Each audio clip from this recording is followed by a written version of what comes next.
Lots of English speakers have terrible grammar, but luckily for you, well, I'm a bit of an expert. That's right, I have much experience with grammar, and you are lucky enough to learn from me today. Actually, we have to use a lot of here and not much because we use a lot of in positive sentences with uncountable nouns. So it's wrong to say, I have much experience with this instrument.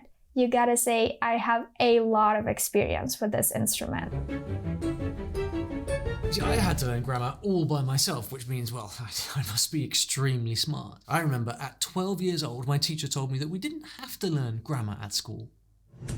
This clause is not logically related to the words it modifies. So Olly, you just said, I remember at 12 years old, my teacher told me. It doesn't make any sense. You had to say, when I was 12 years old, my teacher told me.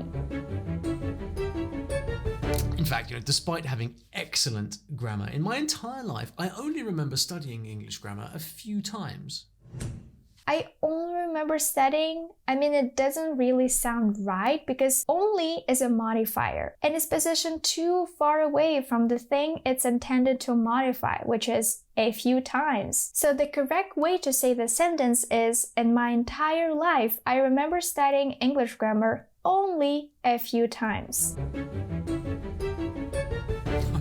I know I have excellent grammar in English. Sometimes people tell me that I must have studied for years to get such good grammar, but really nothing could be farther from the truth. I think I'm just naturally gifted. Further can only be used for physical distance, Olly. So here you should have used further. Nothing can be further from the truth. But it's not just English that I know. I've learned to speak many languages over the years, and I think it came from travel for me. I've traveled to so many places, i.e. Argentina, Brazil, Japan, so many more. I.e. or e.g. This is a very common mistake, and Olly has made it too. Actually, here he should have used e.g., which means for example, right? He just said, I've traveled to so many places, for example, which is e.g. not i.e. I.e. means that is, and is followed by all the possible examples. And everywhere I went, I learned to speak the local language, of course. Lots of difficult languages too. I think my favorite and the most impressive must be the ones like Japanese, Cantonese, e.g. languages from Asia. See here, he should have said i.e. because we use it to restate what has been said previously. For example, some parts of Spain have experienced population growth. There's a natural increase, i.e. more births than deaths. Anyway, people just don't take grammar seriously these days. When I meet other English speakers, I already know the mistakes they're going to make even before I start talking with them. And we'll start talking and within a few seconds, it's like, there they go, making mistakes just like I expected. And it's so predictable. Here we actually have to use as and not like. And I know the difference is very subtle, but it's really important. We use like when we want to compare certain things, right? And here Olly is not comparing anything. He's just connecting two clauses. So here we have to use as. For example, she behaved just as I would have expected. As I would have expected, not like I would have expected. That's wrong. Like is used for comparison. For example, she behaved just like her brother. So we're comparing her to her brother, right? And that's why we use like here. I just do not understand why people don't take their grammar more seriously. Do they think grammar is not important? I've lost count of the number of mistakes that I hear people make. Do you know, on the average day, there's 27 separate grammar mistakes that I hear people making in their English. It's really appalling.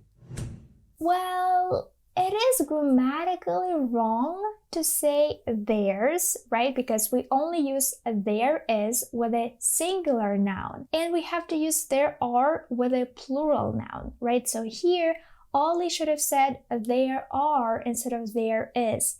But honestly, native speakers still say theirs all the time instead of there are. It's not a huge grammar mistake, but when you're writing something in English, please make sure to write there are here, right? And especially when you're taking an exam, there are for plural nouns and there is for singular nouns. I remember I met one English person just last week. disastrous. We were speaking and I was listening very carefully to their grammar, very carefully indeed. And listening carefully, at least 7 mistakes were made. I could not believe it. There's no subject in the sentence, Ollie. When you're creating long sentences in English, guys, you gotta make sure you have a subject there. It's very, very important. For example, let's look at this sentence. Walking down the street, the trees were beautiful. Were the trees walking down the street?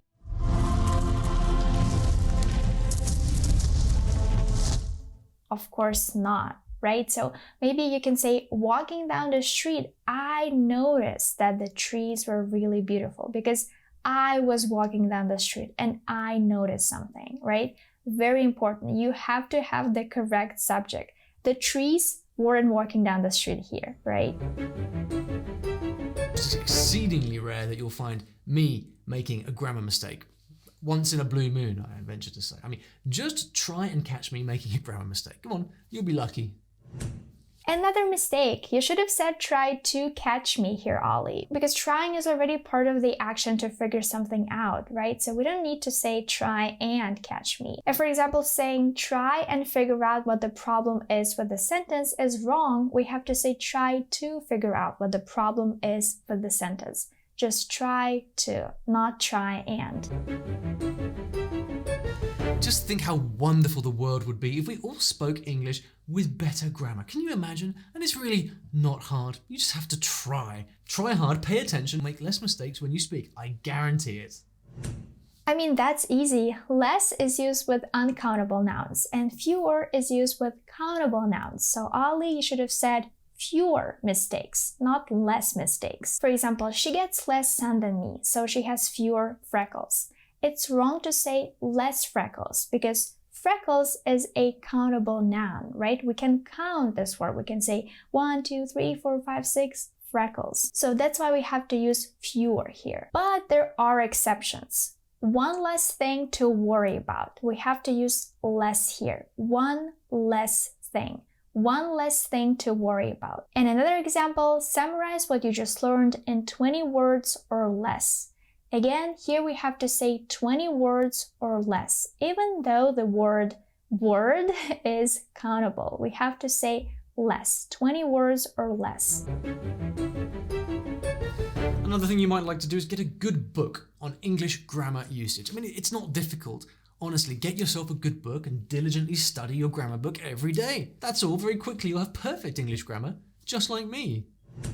Usually it's wrong to split an infinitive, but sometimes it's acceptable. It's wrong because an infinitive forms a single thought, right? So we shouldn't split it. But sometimes it's okay. And I feel like nowadays it's becoming more and more okay to split infinitives. For example, to dance is an infinitive, and to energetically dance is a split infinitive because we're splitting to from dance here.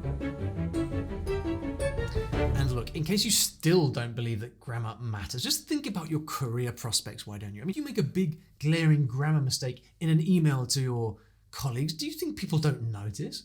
Well, I'll tell you, they do. And so if I was you, I would start taking grammar a lot more seriously.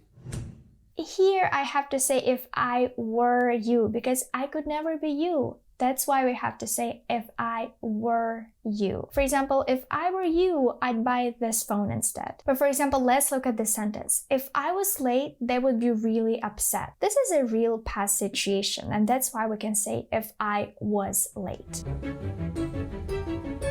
So in summary, I've had enough. I am sick and tired of all these grammatical errors in English, and I wish we would all take grammar a little bit more seriously.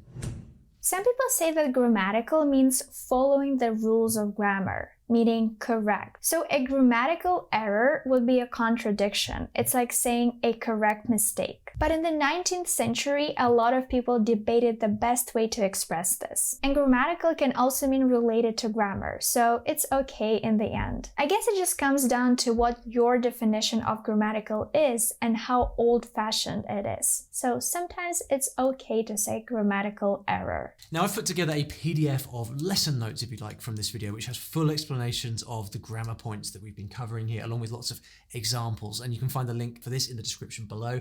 So if you'd you'd like to understand this grammar in a bit more depth, and let's face it, this is the grammar that we use every day in our own English, right? So it's worth knowing, then click the link in the video description. I will email the PDF over to you. It's completely free. And thank you also to Veronica for her help with this video. Her channel is right over here.